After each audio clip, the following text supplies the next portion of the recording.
Samantha Edwards. So far, we have not been able to have any information. Now, the affidavit was released. I've had it in my hands for less than 10 minutes. There are a few things I want to point out that are piecing together what led up to Nicole Cable's kidnapping and eventual murder. That's right. The town manager and town council were really hoping that they wouldn't have to go through this again, because what it boils down to is Millinock is essentially broke. It was during the Patrick Armstrong case where the state saw a flaw in the way it handled juvenile offenders. What they wanted was for Patrick to serve a blended or bind-over sentence, which simply means allowing him to serve the first part of his sentence in a juvenile facility like this one, before entering an adult prison. The life of a migrant worker is not easy. They spend most of the year going from town to town and hoping for a good crop and a good season, because the better the crop, the more money that they can make. Now, it's stressful and it's tiresome for their families, and for most of them, it's the only work they've ever known. This morning, this lot was completely empty, and it took 7 workers 4 hours to take 25 boats out of the water. And now, as you can see, they're stacked double wide, and the workers tell me they'll keep doing it until there's no room left. Good evening, everyone. I'm Samantha Edwards. Chris Fascini has the night off. Imagine spending each day living in fear for your life. For victims of domestic violence in Maine, it's an all-too-grim reality. Last year alone, there were more than 5,500 domestic violence attacks across the state, and each year that number goes up. The question now on the minds of many state leaders: how can victims of domestic abuse be better protected? The average annual price for an undergraduate tuition, including fees, room, and board, costs nearly $14,000. If a student attends a private institution, the cost doubles. The Finance Authority of Maine and American Student Assistance partnered with Husson University to offer them an online service that not only educates but promotes smart financial decisions so students aren't left drowning in debt. Last month's tragedy ignited layoffs by the Montreal, Maine and Atlantic Railway. 67 workers lost their jobs in Maine, 47 of them living in Brownville or neighboring Milo.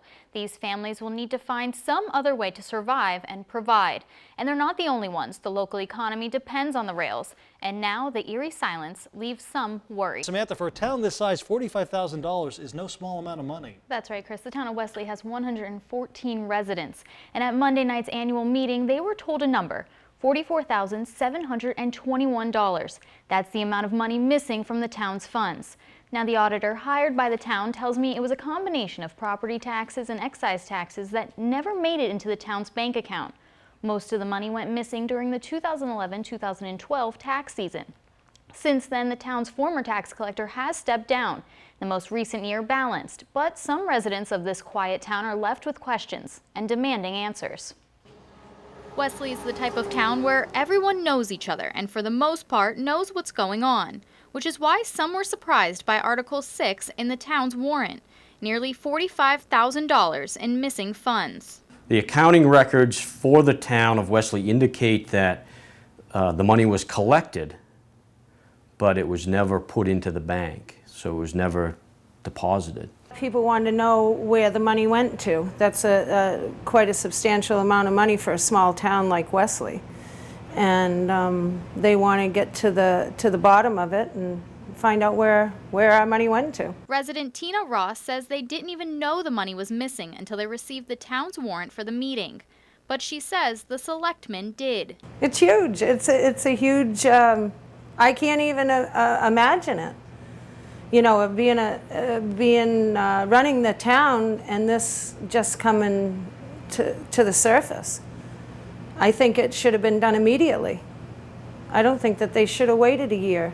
James Wadman was hired as the town's auditor this past year. He also says town officials knew about the missing money. And a previous audit by another firm last year uncovered $39,000 in missing money. He found nearly $6,000 more, bringing the total to nearly $45,000. Wadman was ready to dig deeper, but Tina Ross said selectmen expressed concern at the town meeting. And they wanted us to vote to just forget about it and continue on. But that was clearly not what the townspeople had in mind. You know, the discussion went on for approximately an hour, and I could tell probably 5 minutes in that, you know, the town justifiably is not satisfied with where things are right now, and they would like some answers regarding this. I mean, it's not like losing a $20 bill out of your pocket. And you go, where did the $20 bill go? That's $45,000. There's a trail there, and I think as a taxpayer and a business owner and everything that we deserve some answers. The town did vote in favor of Article 6 to investigate the situation. We did try contacting the selectmen, but they were unavailable for comment. The Washington County Sheriff's Office did confirm that they are investigating the missing money. And Chris, this is something that we'll just have to keep following and update our viewers as it comes out. It all started with this flyer that says Nicole was last seen with a man she met on Facebook named Brian Butterfield. Now, since then, that account has been deleted. But one local young man whose name is Brian Butterfield says he needs to clear his name, and he had nothing to do with it. I was sitting on my couch and watching TV, and Penobscot County Sheriff shows up at my door, and he was looking for Nicole, and I went upstairs and told my mom, because her name's Nicole, and I told him that Nicole was at my house, but it was my mom. Butterfield says he knew Nicole from school, but only spoke with her a couple times. I had forgotten about her. I hadn't even remembered her until they said her name to me. And he took my phone and my Facebook, my emails.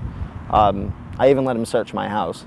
And I gave the consent to search my phone and dump all the information on it. But Butterfield says he knew about the fake Facebook account in his name and had previously gone to police and Facebook security before Nicole Cable ever went missing. I got a message from one of my friends to my girlfriend saying that, you know, I was commenting on other girls' pictures and asking other underage girls to hang out, and I'm 19. And I was asking them for pictures that I shouldn't have been. According to Butterfield, neither the police nor Facebook did anything about it. I was surprised and upset because I told the police about it. I feel like it could have been prevented. Like, there was no reason that they couldn't have done anything for me. I went into the police station and talked to them, and I called them twice. Butterfield says ever since news of Nicole's disappearance and the mention of his name on the flyers and in the media, both he and his family are feeling the backlash as people assume he is involved. My mom's taking it hard, and my whole family, a lot of people are talking to them about it and asking them if it's me, and it's just crazy. Right now, it's not good for me or my family. I want people to know that I just didn't do it, that the sheriff's office cleared me. Like, I'm not involved with this anymore. Like, I'll cooperate all I can. If they want to talk to me more, you know what, they can come and get me. They know where I live. I just want her to be found and brought home safe and sound. And for whoever who's doing this to be caught and brought to justice. Now, we did speak with Sheriff Glenn Ross with Penobscot County, who said they were aware of the theory of this man that she met on Facebook named Brian Butterfield. Now, they have investigated and questioned this Brian Butterfield, and at this time he is not a suspect, but again, it is an ongoing investigation. Steve, I was just telling you, I waited all year for summer to come around, and then I had summer weather for about 2 or 3 weeks, and now I feel like I'm in fall. It does feel fallish, doesn't it? Now, I think a lot of people know you love Maine, but you're from Florida originally, and we were just taught you like mid to upper 80s, lower 90s, right? Humid and sticky, perfect weather. You're an odd duck around here, but I have heard